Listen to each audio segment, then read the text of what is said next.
ത്രികോണ മത്സരം നടക്കുന്ന തിരുവനന്തപുരം നഗരസഭയിൽ ഇത്തവണ UDFിൻ്റെ മേയർ സ്ഥാനാർത്ഥി ശബരിനാഥനാണ്.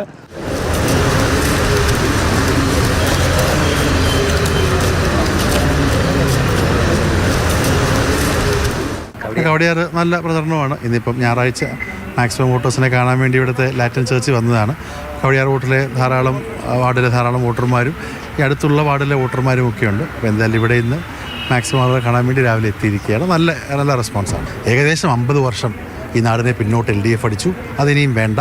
BJP ഒരു ബദലല്ല, UDF ആണ് ആളുകൾക്ക് വിശ്വാസമുള്ളൂ എന്നുള്ളത് തീർച്ചയായിട്ടും വോട്ടിൽ പ്രതിഫലിക്കും. ശബരിനാഥനെതിരെ മത്സരിക്കാൻ BJP രംഗത്തിറക്കിയിരിക്കുന്നത് S മഹസൂരൻ നായരെയാണ്. 2015 ആണ് തെരഞ്ഞെടുപ്പ് രാഷ്ട്രീയത്തിലേക്ക് വരുന്നത്. CPMൻ്റെ മേയർ സ്ഥാനാർത്ഥിയായ ജയൻ ബാബുവിനെ പരാജയപ്പെടുത്തിയാണ് തിരുവനന്തപുരം നഗരസഭയിലേക്ക് വരുന്നത്.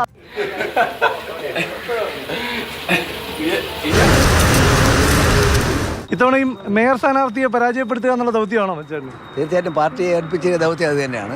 പ്രശാന്തിന് തന്നെ അറിയാം. ഞാൻ പാങ്ങോട് വാർഡിലാണ്, പ്രശാന്തിൻ്റെ വാർഡായ പാങ്ങോട് വാർഡിൽ തന്നെയായിരുന്നു തീരുമാനം വന്നിരുന്നത്. പക്ഷേ യാദൃച്ഛ്യമായിട്ട് 4 മണിക്കൂറത്തെ വ്യത്യാസത്തിലാണ് അവസാന നിമിഷം ശ്രീ രാജീവ് ചന്ദ്രശേഖർജി എന്നോട് ഇവിടെ നിൽക്കണമെന്ന്, കവടിയാർ തന്നെ നിൽക്കണമെന്ന് ആവശ്യപ്പെട്ടതനുസരിച്ചാണ് ഇവിടെ ഞാൻ സ്ഥാനാർത്ഥിയായത്. ഞാൻ ഒരു സ്ഥാനാർത്ഥിയും കുറച്ച് കാണുന്നില്ല. UDFും LDFും BJPയും ഒരുപോലെയാണോ ഇവിടെ? അല്ല, BJP ആണ് മുൻതൂക്കം, അത് സംശയമൊന്നുമില്ല.